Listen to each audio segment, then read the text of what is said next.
Terima kasih sahabat keluarga muslim, Anda masih bersama kami dalam program Bincang Sehat dengan tema kita yaitu carpal tunnel syndrome.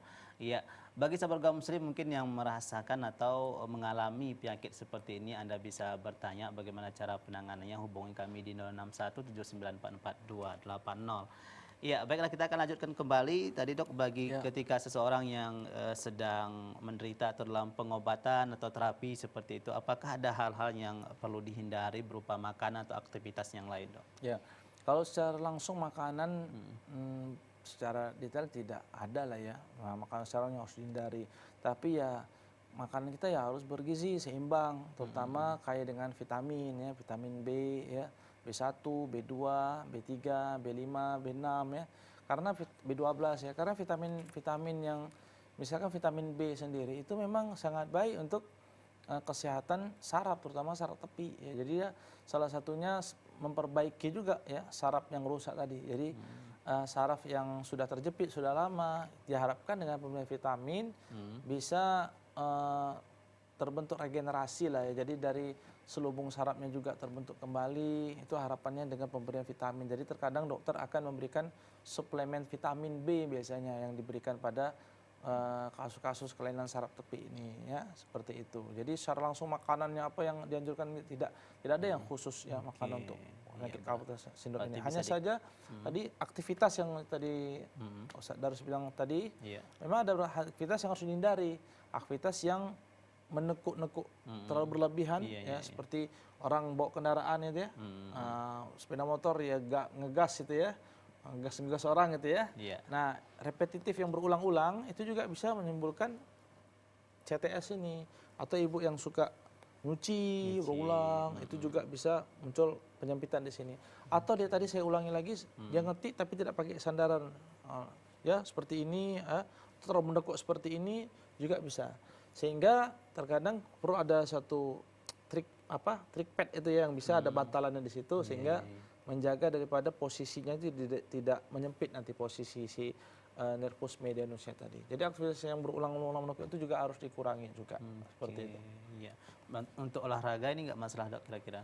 Kalau olahraga secara langsung CTS tidak, tetapi memang ada faktor obesity atau kegemukan pada orang-orang yang gemuk ini sering muncul CTS. Kok bisa? Karena terjadi peningkatan volume kanal tadi, volume saluran atau terowongan tadi meningkat oleh karena kegemukan tadi. Maka dengan berolahraga juga mengurangi obes kita ya, juga otomatis akan juga mengurangi ya volume pada saluran terowongan kanal tadi. Nah, sehingga olahraga salah satu bentuk yang sifatnya itu pencegahan saja ya, seperti itu ya. Berarti untuk obesitas ini bisa dikatakan sebagai faktor risiko bisa terkena yang namanya CTS ini dok ya? CTS itu bisa. Ya berarti dari faktor makanan tidak ada yang signifikan langsung berhalangan tidak boleh dimakan seperti itu dok ya. Bagi yang suka misalnya makanan pedas silakan terus untuk dimakan dok ya, untuk bagi mereka yang mengalami penyakit seperti ini. Nah kemudian nih dok, untuk langkah pencegahannya apa saja yang harus dilakukan dok? Ya pencegahannya tadi seperti yang sebutkan, posisi tangan kita ini harus se-ergonomik mungkin ya. Ya meminimalisasi daripada penekanan pada saraf ini. Jadi apalagi faktor usia kan, berlanjut usia juga mempengaruhi juga ini juga pada CTS ini. Sehingga aktivitas yang saya katakan tadi berulang-berulang, nekuk-nekuk berulang, itu juga harus dikurangi. Dikurangi. Kadang perlu untuk pencegahannya pakai splint tadi ya, seperti sarung itu yang juga tidak menyebabkan terlalu banyak tekukan pada tangan seperti itu. Itu saja yang sebenarnya. Ini misalnya kalau pecandu game ini bisa juga terkena atau gimana? Iya, sekarang kan musim nih game online ya, di warnet. Kadang kalau kita lihat posisinya tuh sampai menggunakan keyboardnya itu sampai seperti ini posisi tangannya, atau terlalu tekuk seperti ini. Harus fokus gitu dok ya. Dan itu bukan hanya 1 jam, berlama-lama. Jadi bisa dilakukan, misalnya apalagi pekerja yang di komputer ya, bisa melakukan tadi saya katakan taruh bantalan di sini, posisinya harus lurus, kemudian mungkin setengah jam stretching ya, istirahat, gerak-gerakan tangan seperti ini ya, untuk mengurangi pembengkakan di sini. ya baru kita bisa mulai pekerjaan lagi. Jadi kalau sudah terus-menerus itu yang menyebabkan gangguan CTS ini. Oke.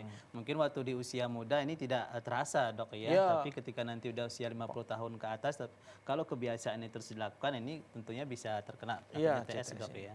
Oke, itu saja dok untuk pencegahannya atau ada yang lain Iya. lagi?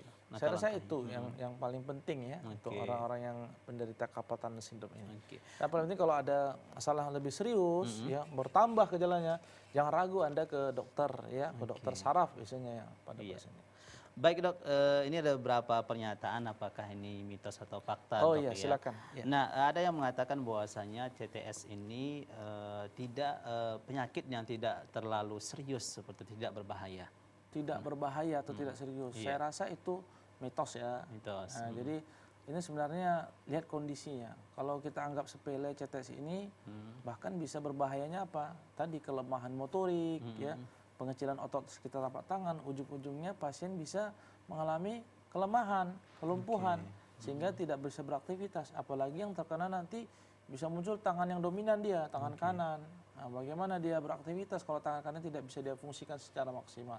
Jadi bisa menjadi berbahaya karena bisa menyebabkan komplikasi kelemahan tadi seperti itu. Oke, berarti ini mitos dok Iya. ya, karena tadi dokter sudah menjelaskan bahwasanya bisa berbahaya fatal sampai fungsi tangan itu bisa hilang dok Iya, ya kalau tidak benar diobati. Oke. Kemudian nih dok pernyataan yang kedua, Iya. apakah mitos atau fakta? Nah CTS ini hanya dialami oleh ibu hamil atau lansia. Nah gimana dok?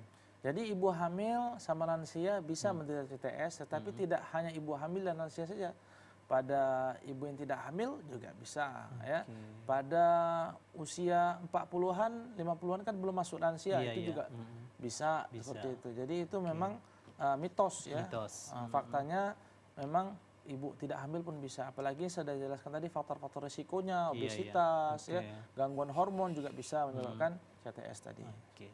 Ya satu lagi nih dok, Iya, silakan. ada yang mengatakan bahwasanya CTS ini jika tidak diobati sejak awal, nah ini bisa berakhir pada penyakit artritis. Nah ini mitos atau fakta dok?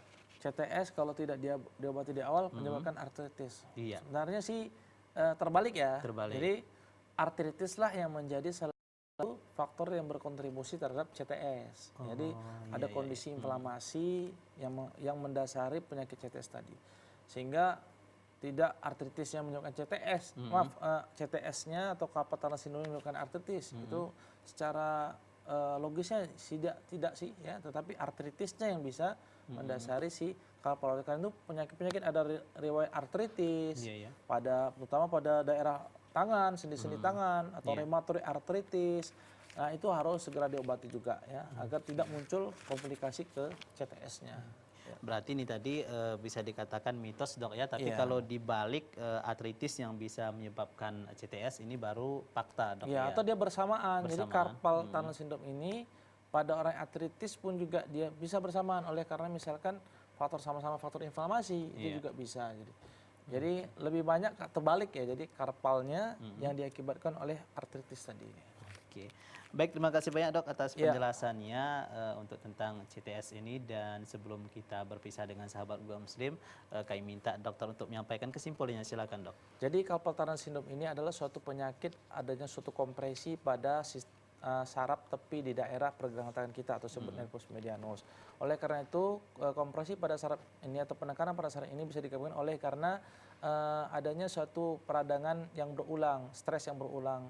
Oleh karena salah posisi aktivitas yang sering menekuk-nekuk sehingga pada orang-orang yang cenderung mempunyai pekerjaan yang sering menekuk-nekuk ini harus dikurangi, diminimalisasi agar tidak menyebabkan semakin beratnya gejala CTS tadi.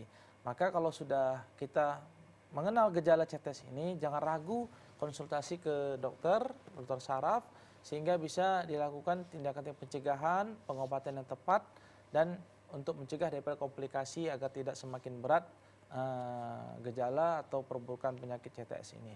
Itu saja pesan dari saya, insyaallah. Oke, iya, terima kasih banyak Dok atas Ya. kesimpulannya dan penjelasannya tentang CTS hari ini. Dan mudah-mudahan sahabat Gua Muslim kita semakin peduli untuk menjaga kesehatan kita Ya, Dok ya. insyaallah. Dan penyakit apapun itu kita tidak boleh menganggap itu sepele Dok ya. Harus kalau memang sudah ada gejala-gejala yang kita rasakan secepatnya konsultasi ke dokter, jangan biarkan saja sehingga yang tadinya awalnya seharusnya cuma penyakitnya sepele sehingga menjadi parah seperti itu.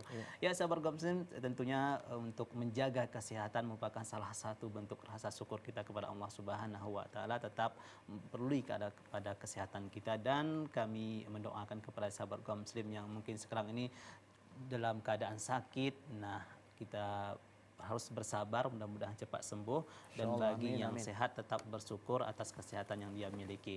Iya, sahabat Gua Muslim, terima kasih atas kebersamaan Anda, dan jangan lupa saksikan terus Bincang Sehat setiap Kamis pukul 17.30 sampai dengan 18.00. Iya, terima kasih atas kebersamaan Anda, dan saya Ruslian pamit undur diri. Assalamualaikum warahmatullahi wabarakatuh. Waalaikumsalam.